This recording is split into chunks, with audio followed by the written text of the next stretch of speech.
سب سے پہلی شخصیت جناب علی اکبر کی. ظاہر ہے کہ میں اس وقت ان کے مصائب نہیں پڑھ رہا، ویسے تو اگر آپ غور کریں مقتل ہے، عاشور ہے، ان کی شہادت کا ذکر ہو رہا ہے تو دل نم بھی ہو جاتے ہیں، آنکھوں میں آنسو بھی آ جاتے ہیں، وہ صحیح ہے. لیکن یہ کہ اصولی طور پر میں ایک روایتی انداز سے اس وقت مصائب نہیں پڑھ رہا. جناب علی اکبر شخصیت کے اعتبار سے کچھ چیزیں جو ہمارے پاس بہت زیادہ معروف اور مشہور ہیں اور وہ صحیح بھی ہیں. جناب علی اکبر شبیہ رسول تھے. اس حد تک شباہت تھی کہ امام کی اس دعا کے اندر آپ کو لفظ ملتا ہے اشبہ، سب سے زیادہ شباہت رکھنے والا، رفتار میں، گفتار میں اور کردار میں، خلقاً، خلقاً اور منطقاً، یہ تین الفاظ امام نے استعمال کیے ہیں. خلقاً یعنی فیچرز کے اعتبار سے، چہرہ کیسا دکھتا ہے، باڈی وائز ان کی اپیرنس کا وہ پیغمبر اکرم سے سب سے زیادہ ریزمبل کرتے تھے. 1 نمبر 2 اخلاق، یعنی پیغمبر اکرم کا بولنے کا انداز، چلنے کا انداز، گفتگو کرنے کا انداز، لوگوں سے ڈیل کرنے کا انداز، یہ سب بھی حضرت علی اکبر کا پیغمبر اکرم سے سب سے زیادہ مشابہت رکھتا تھا. پھر اس کے اندر منطقاً، اس میں گفتار کو زیادہ ہائی لائٹ کیا گیا. تو یہ تین چیزیں. بعض علماء نے اس حوالے سے ایک چیز پر بحث کی ہے اور وہ یہ کہ جس شخص کی سب سے زیادہ مشابہت پیغمبر اکرم سے ہو اس کے معصوم ہونے میں کیا شبہ ہو سکتا ہے. یہ واقعاً بڑی اہم ایک بحث بن جاتی ہے کہ جو پیغمبر اکرم سے اس درجہ مشابہت رکھتا ہو تو پھر اس کو آپ معصوم نہیں کہیں گے تو کیا کہیں گے. یہاں سے ایک بحث پوری شروع ہو جاتی ہے عصمت کبریٰ اور عصمت صغریٰ کی. اس میں اس وقت ہم اپنے آپ کو انگیج نہیں کر رہے، میں صرف آپ کی خدمت میں عرض یہ کر رہا ہوں. ایک ہے معصوم ہونا منصب کے اعتبار سے کہ اگر کوئی نبی ہے تو اس کا معصوم ہونا ضروری ہے، اگر کوئی امام ہے تو اس کا معصوم ہونا ضروری ہے. اس اعتبار سے اگر آپ دیکھیں 1,24,000 انبیاء اور یہ 14 معصومین پیغمبر اکرم اور امام زمانہ تک سب کے سب، یہ وہ ہیں کہ جن کو آپ کہیں گے کہ ان کا معصوم ہونا ضروری ہے. پھر اس کے اندر ایک بحث ہے کہ جن کا معصوم ہونا ضروری ہے ان میں بھی عصمت کے کچھ اسٹیجز ہیں. مثلا حضرت ابراہیم خلیل خدا، ان کو جب پروردگار عالم کہتا ہے کہ انہوں نے مکمل کامیابی حاصل کی، اتمہن، اس کا مطلب یہ ہے کہ ذرا سا ترک اولیٰ بھی وہاں پر گنجائش نہیں ہے. ترک اولیٰ کا مطلب آپ جانتے ہیں کہ بعض چیزیں ہو سکتا ہے کہ گناہ کی حد تک حرام نہ ہو مگر ناپسندیدہ ہو، جس کو ہم شریعت کے اندر بھی مکروہ کہتے ہیں کہ بعض چیزیں واجب ہیں، حرام ہے. واجب ہے تو کرنا ہی کرنا ہے، حرام ہے تو بچنا ہی بچنا ہے. مستحب ہے کریں تو اچھا ہے، نہ کریں تو برا ہے، لیکن یہ برا ہونا حرام کی حد تک نہیں ہے. اسی طرح سے مکروہ کہ اگر کر لیا تو ناپسندیدہ ہے، لیکن یہ کہ بہرحال کرنا حرام بھی نہیں ہے. ایسا نہیں ہے کہ انسان کو گنہگار مانا جائے گا. جس طرح سے یہ چیزیں ہیں انبیاء کے کیس میں بہت بلا تشبیہ میں بات کر رہا ہوں، لیکن انبیاء کے کیس کے اندر اگر اس طرح کی کوئی چیز ہو جائے تو اس کو پھر ترک اولیٰ سے تعبیر کیا جاتا ہے، اس کو گناہ نہیں کہتے. ترک یعنی چھوڑ دیا، اولیٰ یعنی بہتر چیز کو چھوڑ دیا. اب یہ ساری چیزیں معصوم ہوتے ہوئے امکان رکھتی ہیں، جی ہاں امکان رکھتی ہیں.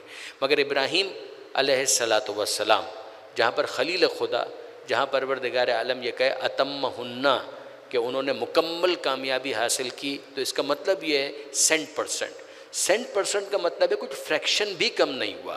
یہ بہت بڑی سند ہے جو پروردگار عالم کسی کو دے سکتا ہے.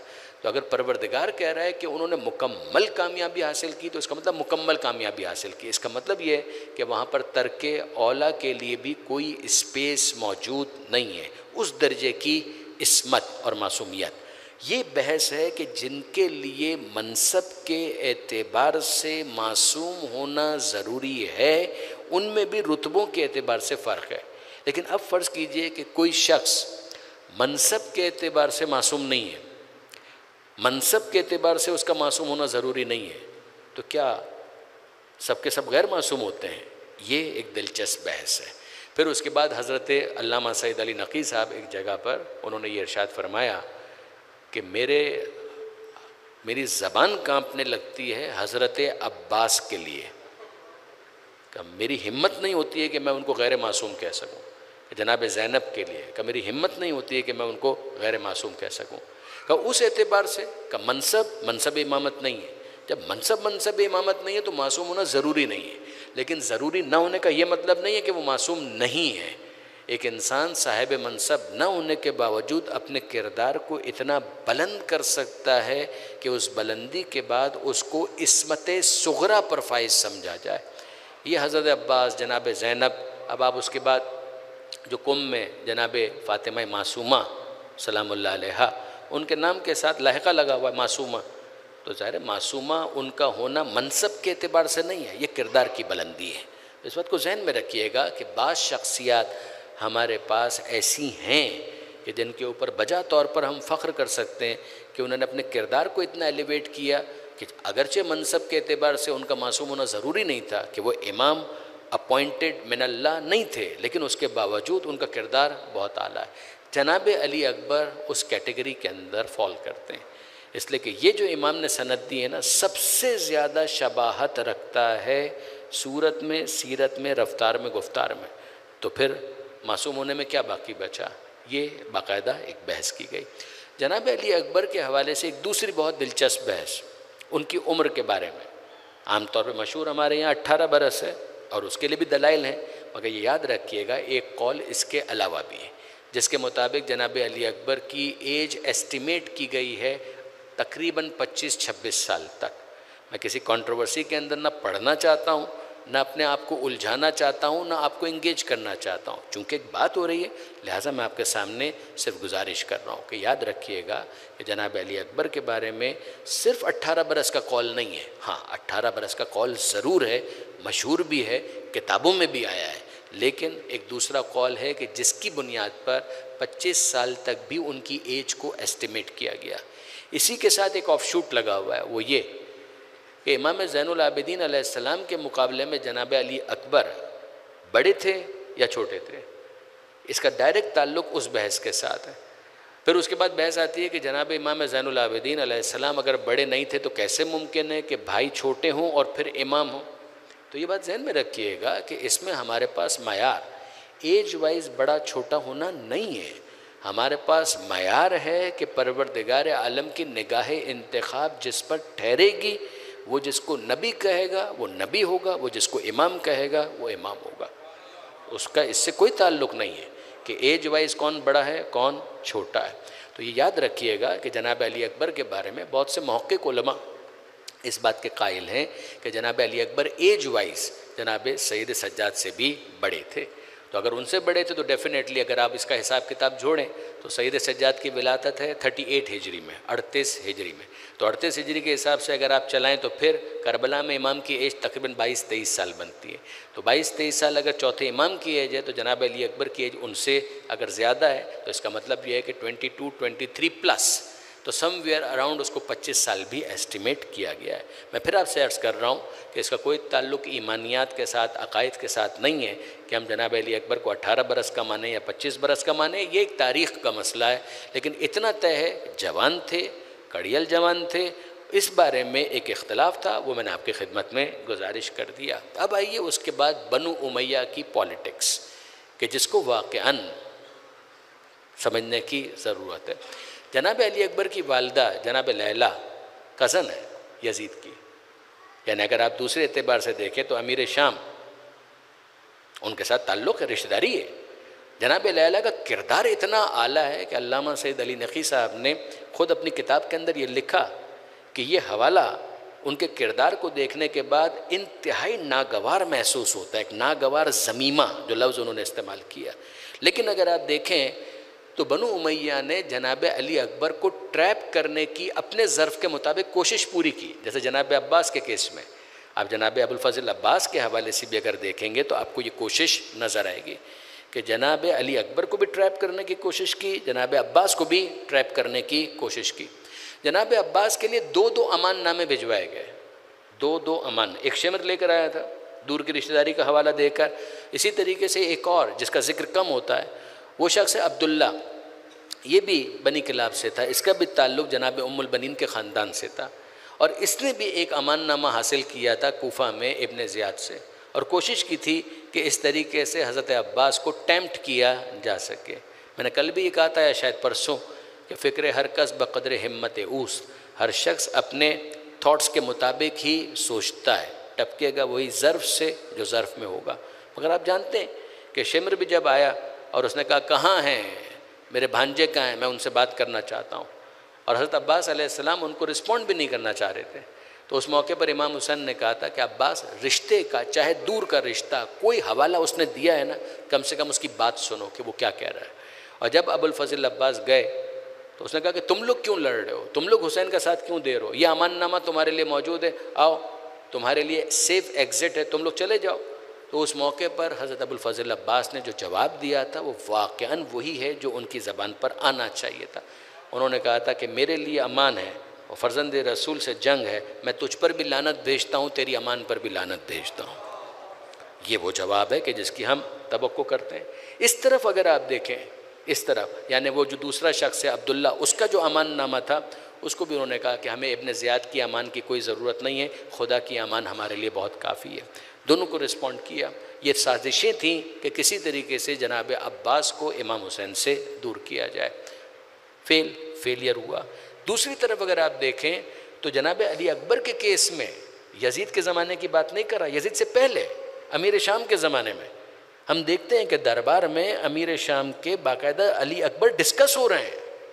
یعنی یہ رپورٹ ہوا ہے جناب علی اکبر کو باقاعدہ ڈسکس کیا جاتا تھا، بات ہوتی تھی جناب علی اکبر کے بارے میں. بہت مشہور ہے کہ ایک مرتبہ امیر شام کسی موڈ میں تھے تو انہوں نے سب اپنے ساتھیوں سے کہا تمہارے خیال میں خلافت کا سب سے زیادہ حقدار کون ہے؟ تو ظاہر ہے کہ دیگ سے زیادہ تو چمچہ گرم ہوتا ہے. تو ان میں سے ایک نے کہا، دوسرے نے کہا، تیسرے نے کہا کہ حضور سے بہتر کون ہو سکتا ہے، منصب خلافت تو آپ ہی کے لیے ہے، آپ ہی کو اس پر ہونا چاہیے، آپ ہی کے اوپر یہ سجتا ہے، آپ ہی کے اوپر یہ جچتا ہے. جو درباریوں کا انداز ہوتا ہے امیر شام کے سامنے سب نے بولنا شروع کر دیا. کہا کہ نہیں ایسا نہیں ہے، سب سے زیادہ حقدار منصب خلافت کا علی اکبر ہے. اب آپ اگر بعد نظر میں اس جملے کو سنیں تو کیا لگے گا آپ کو کہ بھائی علی اکبر کے فضائل بیان ہو رہے ہیں، جناب علی اکبر کو گلوریفائی کیا جا رہا ہے. اس کے ساتھ انہوں نے دو چیزیں لگا دیں. انہوں نے کہا اس کے اندر بنی ہاشم کی شجاعت بھی ہے اور بنی امیہ کی سخاوت بھی ہے، کیونکہ حسین ابن علی کی طرف سے وہ بنی ہاشم سے ہیں اور ماں کی طرف سے جناب لیلہ کی طرف سے ان کا تعلق بنی ثقیف سے ہوتا ہوا بنی امیہ تک چلا جاتا ہے. کہ ان کے اندر یہ بھی ہیں اور یہ بھی ہے. پھر آپ کو نظر آئے گا کہ کچھ اور اشعار ہیں کہ جو کتابوں کے اندر ملتے ہیں کہ جس میں خاص طور پر جناب علی اکبر کی سخاوت کا بہت زیادہ ذکر ملتا ہے. بنی ہاشم کا کوئی تذکرہ نہیں ملتا، امام حسین کا کوئی تذکرہ نہیں ملتا، صرف اور صرف بنی امیہ کا تذکرہ ملتا. یعنی اگر میں آپ کے سامنے یہ بات کروں تو آپ کو حیرانی ہوگی یہ کیا بات ہو رہی ہے. جناب علی اکبر تذکرہ سخاوت کا اور حوالہ کس کا؟ بنو امیہ کا. اشعار باقاعدہ انشاء کیے گئے. شاعر کا نہیں پتا کہ کون ہے. علامہ نے اس کے اوپر جو اپنی تحقیق لکھی وہ واضح کہتے ہیں کہ رجحان میرا اسی طرف ہے کہ محسوس یہ ہوتا ہے کہ یہ لکھنے والے خود بنو امیہ کے شعراء تھے کہ جو اس طرح سے جناب علی اکبر کو پورٹرے کر رہے تھے کہ ان ڈائریکٹ ان تک میسج جائے کہ آپ کی شخصیت بنو امیہ کے لیے ایکسیپٹیبل ہے. یعنی آپ اپنے بابا کو چھوڑ دیجئے، اگر آپ اپنے بابا سے دور ہو جائیں تو بنو امیہ کے لیے آپ کی شخصیت ایکسیپٹیبل ہے، ہم آپ کو بطور پرسنالٹی قبول کرنے کے لیے تیار ہیں. مگر واقعاً جناب علی اکبر نے عاشور کے دن جو رجس پڑھا ہے نا، محسوس یہ ہوتا ہے کہ ان تمام تر سازشوں کا جواب علی اکبر نے اپنے اس رجس کے اندر دیا. انا علی ابن الحسین ابن علی نحن و بیت اللہ اولا بن نبی. وہ کہتے ہیں کہ میرا تعارف اگر جاننا چاہتے ہو تو سنو، میرا نام علی ہے، میرے بابا کا نام حسین ہے، میرے دادا کا نام پھر علی ہے. آپ کو شاید لگے کہ یہ تو بالکل سامنے کی بات ہے، اس میں بولنے کا کیا ہے؟ نا، یہی تو امپورٹنٹ ہے کہ اس تعارف کے اندر بنو امیہ کہیں نہیں ہے. اس کے اندر بنو امیہ کا کوئی ریفرنس نہیں ہے. وہ کبھی اشعار انشاء کرواتے ہیں تو اس کے اندر صرف بنو امیہ کا تذکرہ کرتے ہیں، کبھی یہ کہتے ہیں کہ جناب علی بنی ہاشم اور بنی امیہ ان دونوں کا ایک کمبینیشن، یہ وہ ساری چیزیں. جناب علی اکبر جو رجس پڑھ رہے ہیں اس رجس کے اندر اپنا تعارف کرواتے ہیں، میں کون ہوں؟ علی. تمہیں تو لفظ علی سے بھی چڑ ہے، میرا نام علی ہے. یہ یاد رکھیے گا، نام علی بچوں کا نہیں رکھا جاتا تھا، پابندی تھی کہ اولاد کا نام علی نہیں رکھا جا سکتا. اس میں جناب علی اکبر اپنا تعارف کر، انا علی. پہلے تو سنو میرا نام علی ہے، دوسری بات حسین کا بیٹا ہوں، تیسری بات دادا کا نام علی ہے. نحنو و بیت اللہ اولا بن نبی، خدا کا گھر کعبہ گواہ ہے، اس کی قسم کھا کر کہتا ہوں کہ نبی سے اولویت ہم کو حاصل ہے، نبی سے اولویت، اولا بن نبی. آپ نے غور فرمایا؟ اور پھر اس کے بعد وہ فرماتے ہیں کہ ہمارے درمیان لا یحکم فینا ابن الدعی، یہ بد نسب کی مجال کیا کہ ہمارے درمیان حکومت کرنے کا سوچتا ہے، فیصلہ کرنے کے بارے میں سوچتا ہے، میں اس کے کسی فیصلے کو قبول نہیں کرتا. یہ جناب علی اکبر کے جو جملے ہیں، یہ ایک طرح سے اس پوری سازش کو ری ایکٹ کرنا ہے کہ تم مجھے ٹریپ کرنا چاہتے ہو ان جملوں کے ذریعے سے. تمہارا خیال تھا کہ میں تمہارے کہیں میں آؤں گا، یہ جو سب سے زیادہ شباہت رکھتا ہے مصطفیٰ سے رفتار میں، گفتار میں، کردار میں، کیا اس کے بارے میں تم یہ توقع رکھتے ہو؟ یہ جناب علی اکبر کے جملے. اب ظاہر ہے کہ وقت تیزی کے ساتھ گزر رہا ہے. جناب علی اکبر کا تذکرہ اس وقت بھی ہمیں نظر آتا ہے کہ جب دوران سفر، یعنی امام حسین کے ساتھ جو ایک تعلق اور بانڈنگ ہے اس کو آپ دیکھیے کہ امام گھوڑے کے اوپر بیٹھے ہوئے ہیں، کسی موقع پر امام کی آنکھ لگ جاتی ہے بیٹھے بیٹھے ہی، تو اس کی پشت پر ہی تکیہ کر کے کچھ دیر کے لیے امام کو نیند آ جاتی ہے. آنکھ کھلتی ہے تو امام کی زبان پر ہے انا للہ و انا الیہ راجعون، ہم اللہ ہی کے لیے ہیں، اللہ ہی کی بارگاہ میں ہمیں پلٹ کر جانا ہے. تو جناب علی اکبر تیزی کے ساتھ آئے. اس سے ایک نتیجہ نکالا گیا کہ اتنا قریب تھے کہ امام نے ظاہر انا للہ کوئی باواز بلند تو نہیں کہا، گھوڑے پر سوار ہیں، آہستہ آواز میں انا للہ و انا الیہ راجعون کا، مگر اتنا کلوز چل رہے تھے جناب علی اکبر امام حسین سے کہ جس طرح سے سایہ قریبی ہوتا ہے بالکل اسی طریقے سے فوراً اپنے گھوڑے کو قریب کیا اور کہا بابا اس وقت کلمہ استرجاع پڑھنے کی کوئی خاص وجہ، مصلحت، سبب؟ تو امام حسین نے کہا کہ ہاں بیٹا ابھی میں نے خواب دیکھا، اور وہی خبر پھر ہمیں دی گئی کہ کوئی یہ آواز لگا رہا تھا، صدا دے رہا تھا، قافلہ جا رہا ہے اور اس کا وقت آخر قریب ہے، ان قریب یہ اپنے خدا سے ملنے والا. تو اس وقت جناب علی اکبر نے کہا السنا علی الحق، کیا جملے ہیں کہ بابا کیا ہم حق پر نہیں ہیں؟ تو امام کہتے ہیں خدا کی قسم ہم حق پر ہیں. تو اس کے بعد جناب علی اکبر کہتے ہیں کہ بابا اذن لا نبالی، پھر اس کے بعد ہم کو کیا پرواہ، موت ہم پر آ گرے یا ہم موت پر جا گرے. اگر آپ غور کریں یہی جملہ آپ نے تقریباً مولا کائنات کے حوالے سے نہیں سنا. ابو طالب کے بیٹے کو اس بات کی پرواہ نہیں ہے کہ موت اس پر آ گرے یا وہ موت پر جا گرے. خدا کی قسم بچہ اپنے فطری ذخیرہ غذا سے اتنا مانوس نہیں ہوتا جتنا ابو طالب کا بیٹا موت سے مانوس ہے.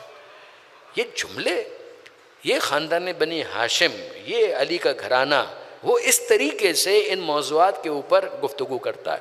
تو جناب علی اکبر کا یہ قضیہ رہا. پھر اس کے بعد ظاہر ہے کہ ہم سب پڑھتے ہیں کہ جناب علی اکبر بہت زخمی ہوئے، قتل کرنے کے بعد زخمی ہوئے. بے شک پیاسے بھی تھے، انہوں نے اپنی پیاس کا اظہار بھی کیا، آئے میدان کے اندر، لڑے، لڑنے کے بعد پھر امام کے پاس آئے اور امام کے پاس آ کر باقاعدہ کہا بابا آپ کو اپنے بیٹے کی جنگ کیسی لگی؟ کہا بیٹا کیا کہنا، زبردست ماشاءاللہ. کہا بابا ذرا سا پانی مل جائے نا تو پھر آپ دیکھیں میں کس طریقے سے ان سب کو پچھاڑتا ہوں. اب ظاہر ہے کہ اس موقع پر امام حسین علیہ السلام خوش تو ہیں کہ میرا بیٹا لڑ رہا ہے، مگر ساتھ ہی ساتھ اس بات کا ایک غم بھی ہے کہ میرے بیٹے کی ایک تمنا ہے کہ تھوڑا سا پانی اس کے پاس ہوتا تو یہ اور جہاد کے کارنامے اس موقع پر ایگزیکیوٹ کرتا، اور میرے پاس اپنے بچے کے لیے پانی نہیں. تو کہتے ہیں کہ اس موقع پر امام نے اپنی زبان، کہ ہو سکتا ہے کہ کچھ موئسچر، کچھ ویٹنس اس طریقے سے میں تمہارے دہن تک منتقل کر سکوں، امام نے اپنی زبان دی. اور پھر جناب علی اکبر نے فوراً ہی اپنی زبان کو، اپنے منہ کو، اپنے دہن کو وڈرا کیا اور یہ کہا کہ بابا آپ کی زبان، آپ کا حلق مجھ سے زیادہ خشک ہے، میں کیا اس طرح سے کچھ رطوبت حاصل کرنے کی کوشش کروں.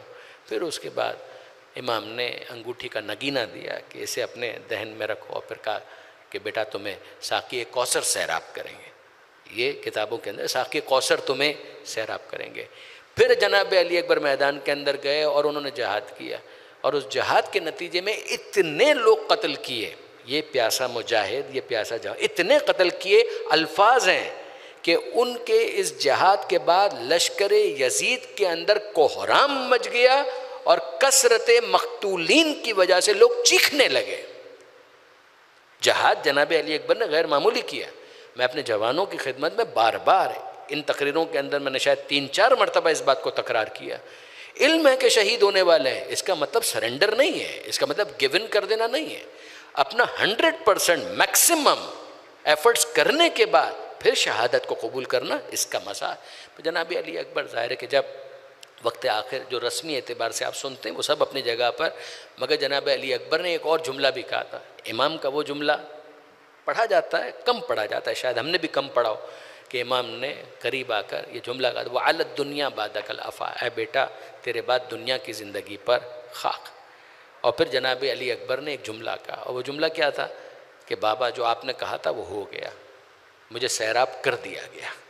یعنی ابھی جناب علی اکبر اپنے آخری لمحات دنیا میں گزار رہے ہیں، مگر وہ جو امام حسین نے کہا تھا اس کا ایگزیکیوشن جناب علی اکبر کی شہادت کے میٹیریلائز کمپلیٹلی ہونے سے پہلے ہی ہو گیا۔ انہوں نے کہا کہ بابا آپ نے کہا تھا کہ ساقی کوثر تمہیں سیراب کریں گے، انہوں نے مجھے سیراب کر دیا، میں اس وقت سیر ہو چکا ہوں۔ اور ان کے ہاتھ میں ایک اور جام بھی ہے، اور وہ یہ کہہ رہے ہیں کہ یہ دوسرا جام میرے حسین کے لیے، کہ میرا حسین بہت پیاسا ہے، کہ جیسے ہی وہ آئے گا تو اسے بھی میں سیراب کروں گا۔ یہ جناب علی اکبر کی شہادت، اس میں ان کی پشت پر بھی نیزے کا تذکرہ خاص طور پر ملتا ہے۔ ہمارے یہاں زیادہ مشہور سینے کا تذکرہ ہے، مگر پشت کا بھی ذکر خاص طور پر ملتا ہے۔ پھر جناب علی اکبر کی شہادت